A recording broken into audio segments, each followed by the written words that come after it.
Expectativa versus realidade na cirurgia plástica. O que esperar de um procedimento estético? Meu nome é Ademir Pelizari Júnior, eu sou cirurgião plástico, especialista em contorno corporal e mama. Hoje eu vou explicar para vocês esse tópico que, na minha opinião, é um dos mais complexos, porque ele se trata do quê? De você entender realmente o que aquele paciente, aquele ser humano que está do outro lado aqui da mesa, ele realmente deseja. Então, porque às vezes quem trabalha com mulheres, eu trabalho essencialmente com mulheres, em alguns casos homens, o que acontece? Nem sempre o que ela imagina na cabeça dela é o que a gente consegue aplicar na hora de um procedimento estético. Então, o que eu tenho que fazer nesses casos? É mostrar que a cirurgia, como que ela vai ficar, qual é a realidade da cirurgia plástica. Então, nesses casos, o que eu costumo pontuar? O primeiro passo é a questão da análise corporal. Eu falo isso muito nas minhas redes sociais. Então, o que é análise corporal? Tá? O que é o exame físico? Então, a análise corporal, para mim, ela engloba o exame físico, tá? Que é o tato, envolve a sensação, que é a percepção do tato, que é muito importante. É você fazer um exame, você medir a paciente, né? Medir as distâncias da mama, as distâncias do abdômen, para você indicar o melhor procedimento, tá? Então, o exame físico. E a outro desdobramento da análise corporal é o exame de bioimpedância. Então, hoje é bem comum, né? Todas as clínicas têm uma balança de bioimpedância, mas eu comecei a usar a bioimpedância em 2015, quando ela nem era muito conhecida ainda. Eu já tinha uma bioimpedância pequena, hoje eu tenho uma bioimpedância maior, que mostra mais dados. Mas então a bioimpedância, ela de uma maneira bem objetiva, ela vai mostrar o quê? Ela vai mostrar os números, os dados da tua massa corporal. Então ela vai mostrar quanto que você tem de músculo, quanto que você tem de gordura, quanto que você tem de água, quanto que você tem de gordura visceral, a distribuição da tua gordura e do músculo por segmento do corpo. Então tudo isso a bioimpedância mostra. E a partir da união do exame físico com o exame de bioimpedância, eu tenho a minha análise corporal, no caso de uma cirurgia corporal, e se for no caso de mama, por exemplo, eu somo isso o scanner, que é a simulação 3D, que também dá os dados, e aí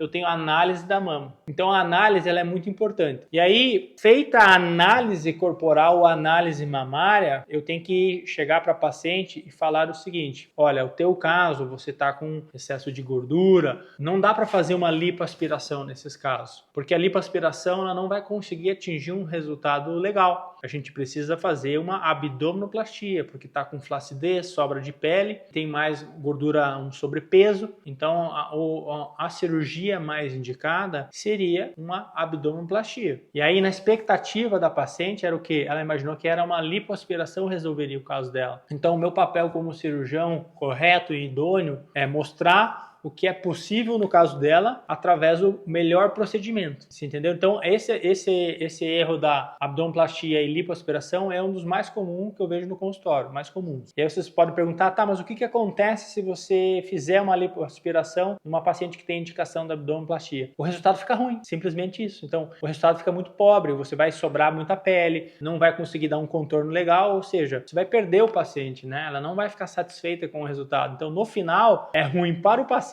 e é ruim para o cirurgião. E qual que é o meu objetivo aqui? É entregar o melhor resultado possível, com o mínimo de risco possível, para que no final do dia o meu paciente fique feliz. Porque ele estando feliz, isso ele vai indicar outros, vai impactar diretamente no meu trabalho e também no meu propósito de vida, na minha filosofia de vida. Então no final do dia o nosso paciente tem que estar feliz. E o meu papel aqui como um orientador é realmente conduzir e mostrar o que é possível, o que não é possível, onde a gente não consegue chegar, onde a gente consegue chegar e ter um bom resultado. E eu acredito que hoje a gente dominou bem essa questão, porque é uma consulta, como é uma consulta mais demorada, demora em torno de 1 hora, até um pouco mais. Eu vejo os pacientes 2 vezes antes de operar, a minha equipe vê as pacientes também antes de operar. A gente consegue mitigar bem esses riscos e eliminar essas dúvidas, e a paciente vai para o procedimento mais esclarecida e sabendo qual é o resultado esperado e também quais são os riscos e as implicações esperadas do procedimento. Se você gostou do meu conteúdo, se inscreva no meu canal aqui no YouTube